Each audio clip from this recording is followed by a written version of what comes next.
I'm really honoured and really grateful to have this opportunity. So I can't wait to get started. It's been a long and rigorous process, and I'm delighted that I'm the one sitting here now, and I'm just excited to get started. Tell us a bit about the process and when did it all start for you, and how did it develop?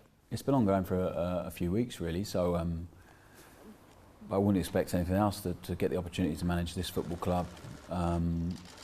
It has to be like that, I think. So we've had a lot of conversations, spent a lot of time talking about the club, about my experiences, about the new owners, the expectations, the squad, and it's been brilliant. It's been tough, but it's been brilliant. And like I said, I'm glad I'm the one sitting here now, and I'm so excited for the opportunity.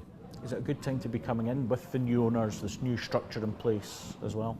I think so. The club needs new energy. It needs a fresh start. It's been a tough time for the club and Rangers fans over the last however many years. So I think this will bring some fresh energy.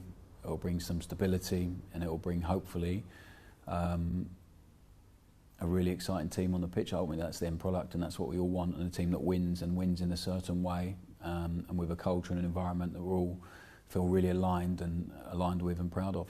How big a task are you taking on here? Oh, it's huge. When I come up as a player, you think about the size of it, and then you don't realise until you're in here. And trying to explain it to people when they ask, it's impossible until you've felt it and you've been in here. So I can't. It's one of the reasons I've really wanted this job. And there was a lot of conversation this summer and conversations, not with me, but with other clubs around what our situation was. But this was the one I wanted because of that, because of the size of it, how much it means to people, the expectation, having a feel of it as a player, and also it's still hurting. It didn't go as well as I wanted it to as a player. That's been a big drive for me, all of it, because I came up here and felt it for a little bit, and it's incredible. It's an incredible place. So, and it wasn't going that well on the pitch at that point. So to feel it, to try and build some momentum and energy on the pitch.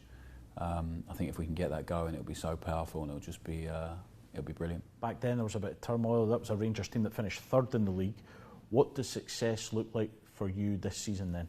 Well, we have to win, and we have to win a lot, and we have to build something that the Rangers fans feel proud of, and we all feel proud of together. And the expectation here is big, regardless of who you're playing, where you're playing, and I want people to watch their team with pride and belief and connection to it.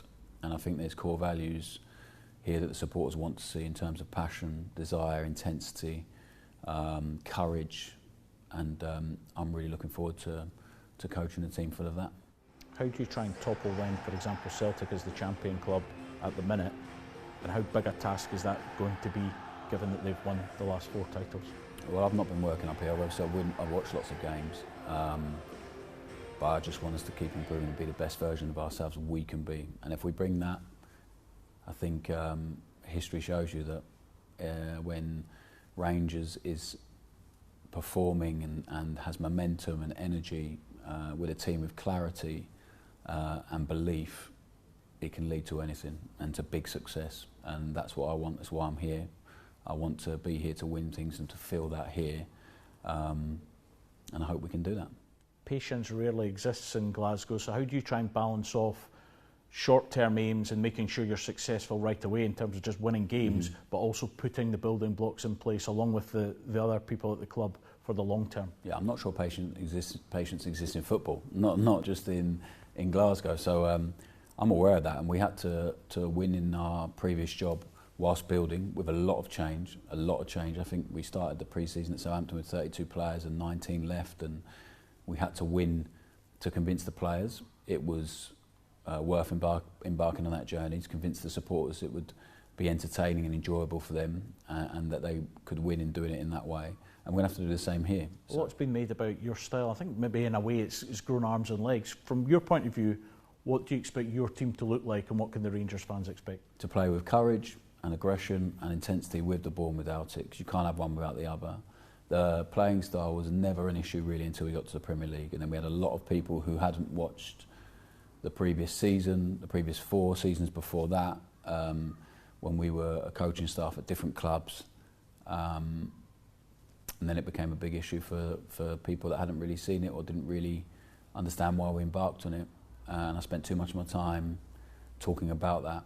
We've had 3 different clubs, lots of different formations, shapes, but with the same ideal of the game, which is to try and dominate the ball, dominate territory, and dominate when we don't have it, and transition as well. What do you say to the fans that are welcoming you, and maybe some that are questioning your appointment now? What do you say to them? I think the way I grew up, I developed quite a thick skin.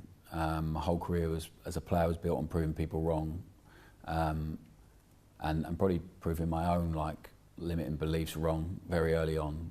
Never thought I'd make it, then I did. Never thought I'd get to the Premier League, then I did. Never thought I'd play for Scotland internationally, then I did. So now it's going to have to be the same. I have to try and convince people that I'm the right person to do that. I'll do it with big energy. I'll be all in here. I'll do it with absolute love and passion for the club and the people in it, which is what I've done everywhere I've been. It's how I choose to lead and do things, because it's what's right for me. And hopefully that'll be enough. And I feel like I've had a great connection with the supporters at every club we've been at, every club. And hopefully it'll be the same here. Somebody you know from your previous time here is James Tavernier, the Rangers captain. How key do you look at him as he knows you, you know him in terms of playing together, but as your leader on the pitch going forward, do you see him still very much as a big part of this squad? I think you have to respect what Tav has done here. It's incredible. So I think it was his first season of having the armband when I came down. Really good person, cares so much about the club. Been a brilliant performer for the club over a long period of time, which is not easy to do at a club like this with this size and stature. And so I have so much respect for that. And I look forward to catching up with him properly. We've had a very brief conversation. I look forward to picking his brains, and he'll be hugely important for us moving forward. It's not long until the Champions League qualifier, so you're going to need a lot more new recruits, or is this a squad that can still be competitive in those Champions League qualifiers? Well, I think there's a few positions where we'll need to strengthen fairly quickly, I think, and fairly early on. But actually, also willing to be surprised and being open to being surprised by some of the players we have here. I think the way we're going to try and work and play is going to give them the best chance to show us what they've got and to give us the best version of themselves, and hopefully 1 or 2 surprises. But yeah, we'll need some help before that game for sure. But until we get in here and assess everyone, how many we'll need before that game, or how realistic that is, because football and the business of the transfer window can be difficult. So, but yeah, I'm pretty sure by then we'll have 1 or 2 people to help us and add to the group.